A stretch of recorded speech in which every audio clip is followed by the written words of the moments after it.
राम सप्रेम कहऊँ मुनि पाही, नाथ कहिए हम केहि मग जाही।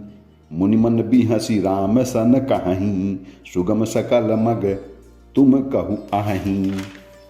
साथ लागी मुनि शिष्य बोलाए, सुन मुनि मुदित 50 आए। सबहि राम पर प्रेम अपारा, सकल कहाहि मगु दीख हमारा। मुनि बटुचारी संग तब दीन्हे, जिन बहु जन्म सुकृत सब कीन्हे। करि प्रणाम ऋषि आय सुपाई, प्रमुदित हृदय चले रघुराई। ग्राम निकट जब निक सही जाई, देखहि दरसु नारी नर धाई। ओहि सनाथ जन्म फल पाई, फिरहि दुखित मनु संग पठाई। विदा किए बटु विनय करि, फिरे पाई मन काम। उतरि नहाए जमुन जल, जो शरीर सम श्याम। रामा।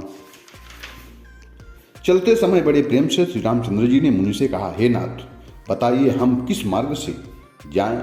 मुनि मन में हंसकर श्री रामचंद्र जी से कहते हैं कि आपके लिए सभी मार्ग सुगम हैं। फिर उनके साथ के लिए मुनि शिष्यों को बुलाया।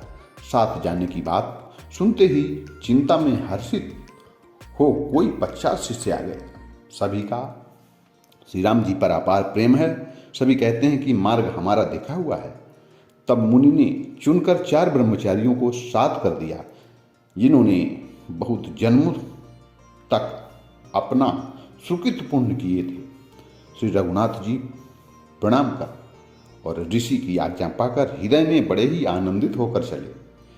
जब वे किसी गांव के पास होकर निकलते हैं, तब स्त्री पुरुष दौड़कर उनके रूप को देखने लगते हैं। जन्म का फल पाकर वे सदा के लिए सनाथ हो जाते हैं और मन को नाथ के साथ भेजकर शरीर साथ न रहने के कारण दुखी होकर लौट आते हैं। तदंतर श्री रामचंद्र जी विनती करके चारों ब्रह्मचारियों को विदा किया। वे मनचाही वस्तु अन्य भक्ति पाकर लौटे। यमुना जी के पार उतरकर सबने यमुना जी के जल में स्नान किया, जो श्री रामचंद्र जी के शरीर समान ही श्याम रंग का था।